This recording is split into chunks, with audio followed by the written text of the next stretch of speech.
اللہ کے نبی صلی اللہ علیہ وسلم نے عورتوں میں تقسیم اس اعتبار سے کی ہے کہ اچھی عورتیں کون ہیں اور بری عورتیں کون ہیں، لیکن یہ تقسیم خوبصورتی اور مال کے اعتبار سے نہیں ہے، یہ تقسیم دنیوی اعتبار سے نہیں ہے، بلکہ یہ تقسیم دینی اور اخلاقی اعتبار سے ہے، یہ تقسیم شریعت کے اعتبار سے ہے۔ خواتین میں عام طور سے تقسیم غریب اور امیر، بڑے گھر کی چھوٹے گھر کی، مالدار غریب، خوبصورت زیورات والی یا اس کے بالمقابل بدصورت، ایسی عورت جو بالکل سادہ زندگی گزارتی ہو، دنیا میں اس طرح سے تقسیم ہوتی ہے اور ایک عورت دوسری پر فخر کرتی ہے، لیکن یہ خیر اور شر کا پیمانہ نہیں ہے، یہ بہتر ہونے کا اور کمتر ہونے کا پیمانہ نہیں ہے۔ اللہ کے نزدیک اچھی عورت کون سی ہے اور اللہ کے نزدیک بری عورت کون سی ہے، یہ خود اللہ کے نبی صلی اللہ علیہ وسلم نے اپنی حدیث میں بیان کیا ہے، اور اللہ کے رسول صلی اللہ علیہ وسلم سے زیادہ سچی بات اور کس کی ہو سکتی ہے۔ آپ نے فرمایا خیر نسائکم الودود الولود، تمہاری عورتوں میں سب سے بہترین عورتیں وہ ہیں جو اپنے شوہروں سے، اپنی اولاد سے، اپنے متعلقین سے محبت کرنے والی ہوں، اور الولود ایسی عورتیں جو اولاد پیدا کرنے والی ہوں، المواتیہ شوہر کی موافقت کرنے والی، المواسیہ شوہر کا تعاون کرنے والی، اس کی مدد کرنے والی، اس کے کام میں، اس کی حاجات میں۔ لیکن یہ سب کچھ اس وقت میں اللہ کے نزدیک مقبول ہے اور قابل تعریف ہے جب کہ وہ واقعی اللہ تعالیٰ سے ڈرنے والی ہو۔ تو پہلی بات یہاں پر یہ معلوم ہوئی کہ عورتوں میں بھی ایک دوسرے کے مقابلے میں بہتر عورتیں ہوتی ہیں، اور اس حدیث میں ان کی صفات بیان کی گئی ہیں کہ عورتوں میں کون سی عورت دوسرے سے بہتر ہوتی ہے۔ اس میں پہلی بات یہ معلوم ہوئی، یہاں کہا گیا وَخَيْرُ نِسَائِكُمُ الْوَدُودُ، تمہاری عورتوں میں سب سے بہترین عورتیں وہ ہیں جو محبت کرنے والی ہیں۔ ایک عورت کی سعادت اس میں ہے کہ وہ اپنے شوہر سے محبت کرنے والی ہوں، اس لیے کہ اللہ رب العالمین نے مرد کو عورت پر قوام بنایا ہے، اور مرد عورت کی ضرورتوں کو پورا کرتا ہے، اس کی لباس، اس کا کھانا پینا، اس کی دینی ضروریات، اس کی تعلیم و تربیت، اور اس کی بیماری اور اس کے معاملات میں وہ اس کی نگرانی کرتا ہے اور اس کی ذمہ داری نبھاتا ہے، وہ اس کے اوپر ذمہ دار اور قوام اور نگراں اس کا محافظ ہوتا ہے۔ ایک عورت اگر اپنے شوہر سے محبت نہ کرے تو آپسی تعلقات میں کشیدگی پیدا ہوتی ہے اور ایک دوسرے سے نفرت، طلاق تک لے جاتی ہے۔ لیکن اگر شوہر سے وہ محبت کرنے والی ہو تو ایک مرد عورت سے جڑا رہتا ہے، وہ دوسری طرف متوجہ نہیں ہوتا ہے۔ بہت سارے مرد دوسری خواتین کی طرف متوجہ ہونے کی وجہ یہ ہوتی ہے کہ وہ اپنے گھروں میں بیوی کی طرف سے محبت اور الفت کا سلوک نہیں پاتے ہیں، لہذا سماج میں گندگی پھیلنے کا ذریعہ عورت کا بعض اوقات اپنے شوہر سے سختی برتنا اور اس کی طرف دھیان نہ دینا ہوتا ہے۔ لیکن ایک عورت اپنے شوہر سے محبت کرنے والی ہو، قلبی اعتبار سے بھی اور سلوک کے اعتبار سے بھی، تو ایسے گھر میں آپس کے تعلقات قوی ہوتے ہیں اور سماج میں گندگی اور شر اور بے حیائی نہیں پھیلتی ہے۔ ایک مرد دوسری عورت کی طرف اسی وقت متوجہ ہوگا جب وہ اپنی بیوی سے اچھا سلوک نہیں پائے گا۔ لہٰذا عورت کے لیے صفات میں سے ایک بہترین صفت یہ ہے کہ وہ اپنے گھر میں اپنے شوہر سے محبت کرنے والی ہو، اور یہ محبت کب پیدا ہوگی؟ جب وہ عورت اپنے شوہر کی اچھی صفات پر نگاہ رکھے اور اس کے شوہر کی قربانیاں، اس کے شوہر کی ذمہ داری نبھانا، اس کا اپنے گھر والوں کا خیال رکھنا، اس پر نگاہ رکھے۔ بعض اوقات ایک آدمی تمام تمنائیں عورت کی پوری نہیں کر پاتا ہے، مال و دولت کے اعتبار سے، گھر کے اعتبار سے، کبھی بڑا گھر نہیں ہوتا ہے، کبھی زیورات وہ نہیں دے پاتا ہے، کبھی وہ بہترین کھانے نہیں لا پاتا ہے، کبھی وہ ساری چیزیں اس کو جو اس کی تمنائیں نہیں دے پاتا ہے۔ لیکن اس کے باوجود عورت کو یہ دیکھنا چاہیے کہ ایک مرد اپنی طاقت کے مطابق جتنا بھی کر رہا ہے وہ اس کی قدر کرنے والی ہو. اگر واقعی اس کی قربانی کی طرف نگاہ رکھے تو اس کے دل میں اس کے لیے محبت پیدا ہو سکتی ہے. بہت سارے غریب گھر ہوتے ہیں لیکن بہت خوشی سے جینے والے ہوتے ہیں، اس لیے کہ وہ ایک دوسرے کی قدر کرنے والے ہوتے ہیں. تو پہلی بات یہاں پر یہ ہے، عورت کے اچھے اوصاف میں سے یہ ہے کہ وہ اپنے شوہر سے محبت کرنے والی ہو. الودود کے معنی ہے بہت سخت محبت کرنا ہے، شدت کے ساتھ محبت کرنا ہے. بیوی شوہر کا آپس میں محبت کرنا یہ اللہ کی طرف سے ایک بہت بڑی نعمت ہے. اسی طرح سے وہ اپنی اولاد سے محبت کرنے والی ہو، اس لیے کہ اولاد کو اگر بچپن میں محبت نہ ملے تو ان کے اندر سختی اور محرومی کا احساس پیدا ہوتا ہے، اور یہ اولاد نرمی اور محبت نہ ملنے کی وجہ سے بعد میں سماج کے لیے سردرد بن جاتی ہے. اس لیے بچوں کو بھی بچپن میں محبت ملنا ضروری ہے، اور ماں کی طرف سے اگر محبت ملتی ہے تو اولاد کے لیے ماں کی گود پہلا مدرسہ ہوتی ہے، اور معلم کے لیے پہلا اصول یہ ہے کہ وہ طالب علم کے لیے نرمی والا، شفقت والا اور اس کا خیال رکھنے والا. لہٰذا ماں کے لیے اولاد سے محبت کرنا نہ صرف یہ کہ طبعی چیز ہے بلکہ وہ تربیتی اصول بھی ہے.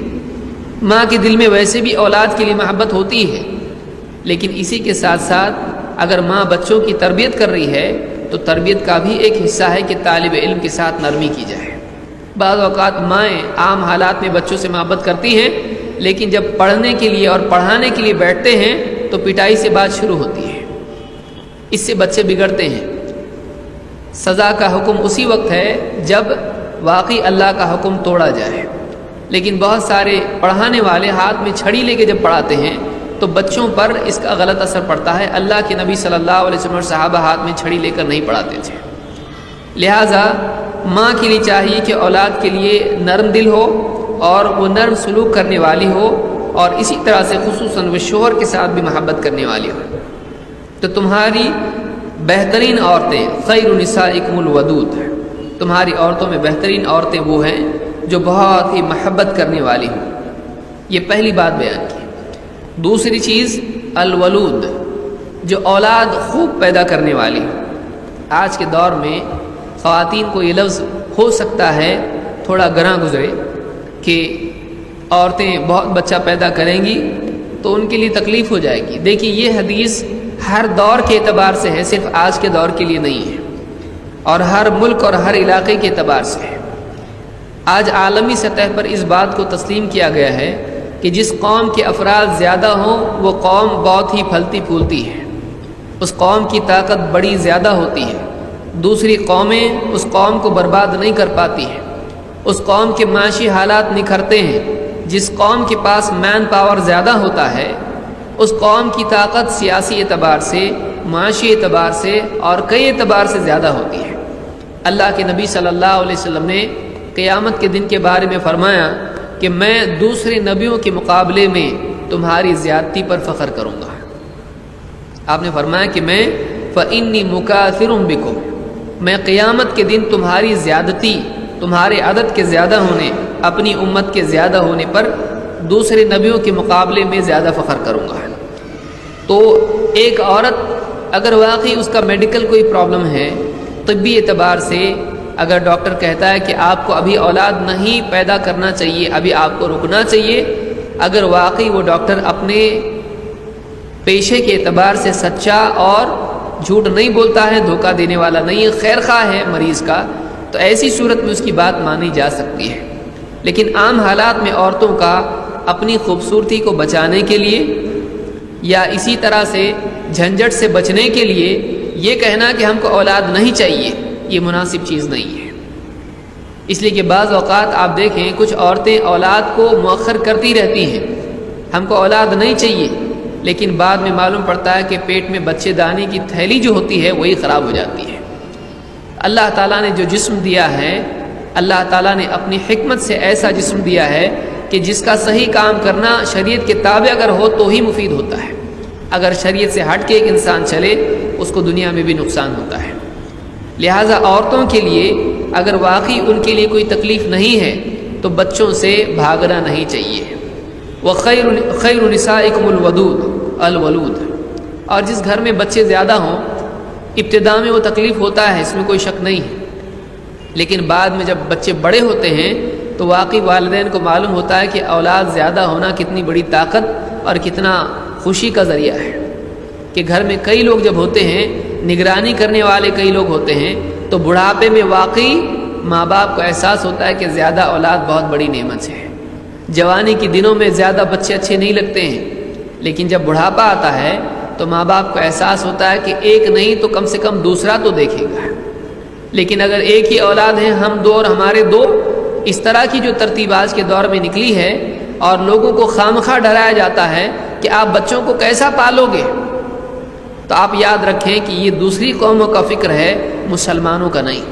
اس لیے کہ مسلمان کا عقیدہ یہ ہوتا ہے کہ رزق دینے والا اگر ہے تو وہ اللہ رب العالمین ہے، جس نے ہم کو دیا ہے وہ ہماری اولاد کو بھی دے گا۔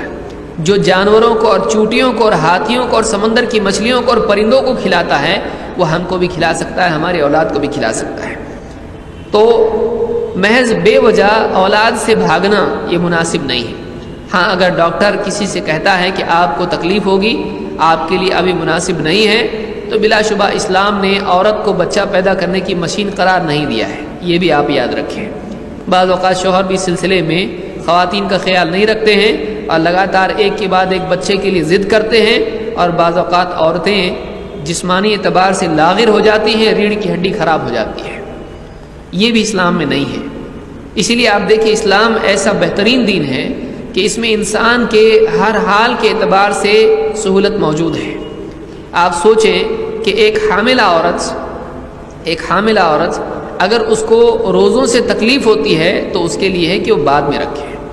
اگر اس کو روزوں سے تکلیف ہوتی ہے، اگر وہ حاملہ آج ہے اور وہ نہیں رکھ سکتی ہے، تو اس کے لیے یہاں تک کہ ہے کہ اگر واقعی اس کو اپنے اوپر اور اپنے بچے پر روزوں کی وجہ سے تکلیف کا ڈر ہے تو شریعت میں اتنا ہے کہ وہ روزہ نہیں رکھے گی بلکہ اپنے روزے کے لیے فدیہ دے گی۔ تو جس شریعت نے اتنا خیال عورت کا رکھا ہے، آپ سوچیں وہ شریعت کیسے ایک عورت کے لیے ظالم ہو سکتی ہے۔ آج کے اس دور میں بہت ساری خواتین اسلام کو اپنے اوپر ظلم سمجھتی ہیں، پردے کے معاملے میں، نکاح کے معاملے میں، بچوں کے معاملے میں وہ یہ سمجھتی ہیں کہ اسلام نے ہم پر ظلم کیا۔ نعوذ باللہ، ایسا نہیں ہے، بلکہ اسلام ہی ہے جس نے ایک عورت کو دنیا میں عزت دی ہے۔ تو دوسری صفت یہاں معلوم ہوئی کہ عورتوں میں بہترین عورتیں وہ ہیں جو اولاد کی کثرت والی ہوں۔ اس سے معلوم ہوتا ہے کہ اسلام میں زیادہ اولاد کو اچھا سمجھا گیا ہے۔ یہ آج کا دور ہے جس میں خام خواہ لوگوں کو عیاشی سکھا کر کم بچوں پر کھڑا کیا گیا ہے۔ دیکھیے بہت سارے لوگ کم بچہ کیوں؟ آپ بچے کے لیے اتنا خرچ کرو گے، آپ کو بڑا گھر چاہیے، آپ کو موٹر کار چاہیے، آپ کا ایجوکیشن اتنا ہے۔ 20 سال پڑھانے کے بعد میں بچہ کیا کرتا ہے؟ سالوں سال جاب ڈھونڈتا ہے۔ تو آپ نے اتنا جب اس کو پڑھا ہے تو آپ نے اس کے بعد میں اس کے پاس جاب ابھی تک نہیں ہے، تو اتنا یقینی جاب نہیں ہے کہ آپ کو یقیناً مل جائے گا۔ ایک انسان غیر یقینی چیز کے لیے کتنا خرچ کرتا ہے، لیکن ایک انسان اللہ اور اس کے رسول کی بات مان کر اللہ پر صبر کر کے بھروسہ کرے، یہ وہ نہیں کر پاتا ہے۔ آج ہمارے خرچے، ہم کو کوئی آدمی ٹی وی دیکھ رہا ہے، کوئی آدمی باہر راستوں پر لگے ایڈورٹیزمنٹ دیکھ رہا ہے، اس کو وہ لوگ عیاشی سکھا رہے ہیں کہ آپ اتنا مہنگا گھر خریدو، آپ اتنی مہنگی گاڑی خریدو، آپ اس چیز میں پیسہ لگاؤ، آپ یہ آج لوگوں کو عیاشی سکھائی جا رہی ہے۔ جب زیادہ خرچ آدمی کرے گا تو زیادہ بچوں کی پرورش نہیں کر پائے گا۔ لیکن ایک آدمی اگر سادہ زندگی گزارے، واقعی ضرورت کی چیزوں پر خرچ کرے، فضول خرچی وہ نہ کرے، تو وہ زیادہ لوگوں کی نہیں، اپنے ہی نہیں بلکہ پڑوس کے لوگوں کی بھی تربیت کر سکتا ہے۔ لیکن آج کے اس دور میں فضول خرچی کروا کر ایک آدمی کو پہلے ہی سے تنگ کر دیا جاتا ہے، اب اس کے آگے وہ دوسروں پر کیا اپنے آپ پر بھی خرچ نہیں کر پاتا ہے، واقعی ضروریات کے لیے اس کے پاس خرچ نہیں ہوتا ہے۔ تو یہ نہیں ہے کہ ایک آدمی نہیں کر سکتا ہے۔ آپ دیکھیے اس سے پچھلے دور میں، آج سے 50-60 سال پہلے آپ دیکھیں، ایک آدمی ہوتا تھا اور ایک آدمی گھر میں کمانے والا ہوتا تھا، لیکن اس کے گھر میں 10-10 بچے ہوتے تھے۔ وہ لوگ کیسا گزارا کرتے تھے؟ اللہ تعالیٰ ان کے مالوں میں بھی برکت دیتا تھا۔ آج مسلمانوں نے فضول خرچی اور عیاشی سیکھی اور یہاں وہاں جا کر بے فائدہ خرچ سیکھ لیے ہیں، لہٰذا ان کے مالوں میں بھی برکت نہیں ہے۔ اللہ کے دین کے لیے خرچ کرنا نہیں ہے، مالوں سے برکت اٹھ گئی ہے۔ خیر کی چیزوں میں خرچ کرنے کی بجائے فضول کی چیزوں میں، شر کی چیزوں میں، گناہ کی چیزوں میں مسلمان خرچ کر رہا ہے، زکوٰۃ اس کی نہیں نکال رہا ہے، اللہ تعالیٰ نے مالوں میں سے برکت نکال دی ہے۔ تو اس کو یاد رکھیں کہ ایسا نہیں ہے کہ بچوں کی پرورش نہیں کی جا سکتی ہے۔ اگر واقعی ایک آدمی اپنے خرچوں کو شریعت کے مطابق بنا لے تو وہ زیادہ بچوں کی بھی تربیت کر سکتا ہے۔ تو اس میں تیسری بات یہ معلوم ہوئی کہ کثرت اولاد اسلام میں بہتر ہے، اچھا ہے، بشرطے کہ اس میں عورت کے لیے کوئی ضرر نہ ہو۔ اسی طرح سے اگلی صفت بیان کی کہ عورت اپنے شوہر کی موافقت کرنے والی ہو۔ المواتیہ کے معنی علماء نے کہا کہ المواتیہ سے مراد الموافقہ لزوجہا، کہ وہ اپنے شوہر کی موافقت کرنے والی ہو۔ کیسے موافقت کرے؟ شوہر کے جائز کاموں میں اس کی مخالفت نہ کرے۔ مثلا شوہر کوئی بات کہے، بعض خواتین کی عادت ہوتی کہ نہیں ہم کو نہیں کرنا ہے۔ اگر شوہر ایک چیز چاہتا ہے وہ اس کی مخالفت کرتی ہے۔ اگر شوہر گناہ کا کوئی کام کہے، اگر گناہ کا کوئی کام شوہر کہے تو عورت پر لازم ہے کہ وہ شوہر کی بات نہ مانے، اس لیے کہ اللہ کے نبی صلی اللہ علیہ وسلم فرماتے ہیں کہ لا طاعت لمخلوق فی معصیت الخالق، خالق کی نافرمانی کے کام میں کسی مخلوق کی فرما برداری نہیں کرنا ہے، چاہے وہ مخلوق ماں باپ ہو، چاہے وہ مخلوق شوہر ہو، چاہے وہ مخلوق مسلمانوں کا حاکم ہو، چاہے وہ کسی علاقے کا امیر ہو۔ اگر وہ اللہ اور اس کے رسول کے مخالف کوئی بات کہے تو اللہ اور اس کے رسول کے خلاف کسی کی بات تسلیم نہیں کی جائے گی۔ اسی لیے اللہ تعالیٰ نے فرمایا، اللہ کے نبی صلی اللہ علیہ وسلم نے فرمایا لا طاعت لمخلوق فی معصیت الخالق، خالق کی نافرمانی میں کسی مخلوق کی فرما برداری نہیں کی جائے گی۔ تو اس حدیث سے بات معلوم ہوتی ہے کہ عورت کے لیے خیر کی چیز یہ ہے کہ وہ اپنے شوہر کی موافقت کرنے والی ہو، اس کی مخالفت کرنے والی نہیں ہو۔ مثلا شوہر کوئی بات کہے کہ ہم کو ایسا کرنا ہے، یہ چیز خریدنا ہے یا یہ نہیں خریدنا ہے اس مہینے میں، بیوی فوراً اس کی مخالفت کرنے لگے، تو شوہر کی مخالفت نہیں کرنا چاہیے، بشرطے کہ وہ ایسی بات کہے جو شریعت کے باہر نہ ہو۔ اسی طرح سے المواسیہ، بہترین عورت وہ ہے جو شوہر کا ہاتھ بٹانے والی ہو۔ آج اس دور میں ہم پہنچے ہیں کہ شوہر اگر باہر سے آفس سے کام کاج سے آتا اور تھیلی لے کے کھڑا ہے تو بیوی صوفہ پہ بیٹھے ٹی وی دیکھ رہی ہے اور اس کے ہاتھ سے تھیلی لینے کی بھی زحمت وہ گوارا نہیں کرتی ہے۔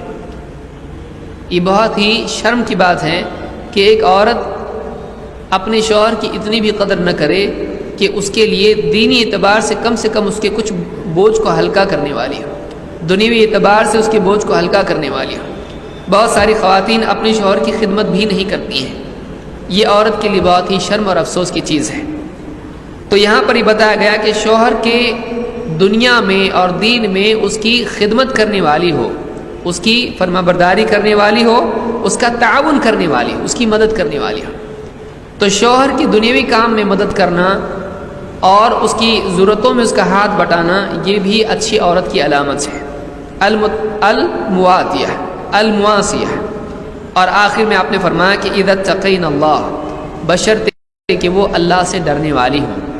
اس میں دیکھیے اچھی عورت کی کتنی صفات بیان کی گئی ہیں۔ نمبر 1 محبت کرنے والی، نمبر 2 اولاد کے اعتبار سے زیادہ اولاد پیدا کرنے والی، نمبر 3